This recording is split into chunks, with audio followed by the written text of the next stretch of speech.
Doctrine and Covenants 133 to 134. Let's travel back to 1831, just 1 year after the church was organized. Joseph Smith was prayerfully deciding which revelations to include in the Book of Commandments. A conference of elders had just been held during which he received the revelation now known as Doctrine and Covenants 1, the preface to the book. The very next day, Joseph again sought the Lord in prayer. He recorded that there were many things which the elders desired to know relative to preaching the gospel to the inhabitants of the earth and concerning the gathering. In response, the Lord revealed what we now know as Doctrine and Covenants 133. Just as the previous revelation was given as the preface, this one was to serve as the appendix to the Book of Commandments. You might wonder then why Doctrine and Covenants 133 isn't the last section in your copy of the Doctrine and Covenants. That's because in 1876, Brigham Young directed that it be placed as section 133 rather than at the end of the book. But even though it's no longer the book's appendix, its message still points us to the end of days. This revelation warned the saints to prepare for the second coming, to flee from Babylon, and to help gather Israel by sharing the gospel with every nation, kindred, tongue, and people.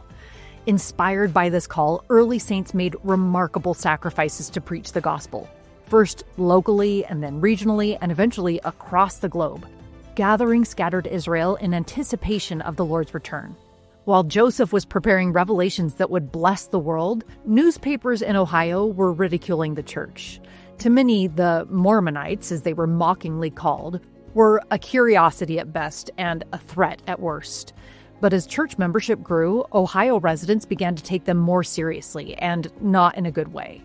In 1835, the Painesville Telegraph published that the saints' object is to acquire political power as fast as they can, without any regard to the means they made use of. Articles like this painted church members as dangerous and un-American. As opposition increased, especially as saints began gathering in Missouri, it became crucial for the church to clarify its beliefs about government and law. During a church conference in August 1835, while Joseph was absent, the elders drafted several documents: a testimony of the 12 apostles to the truth of the Book of Doctrine and Covenants, article on marriage, and of governments and laws in general. This final document later became Doctrine and Covenants 134. It wasn't presented as a revelation, but as a statement of belief, and Joseph approved its inclusion in the Book of Commandments.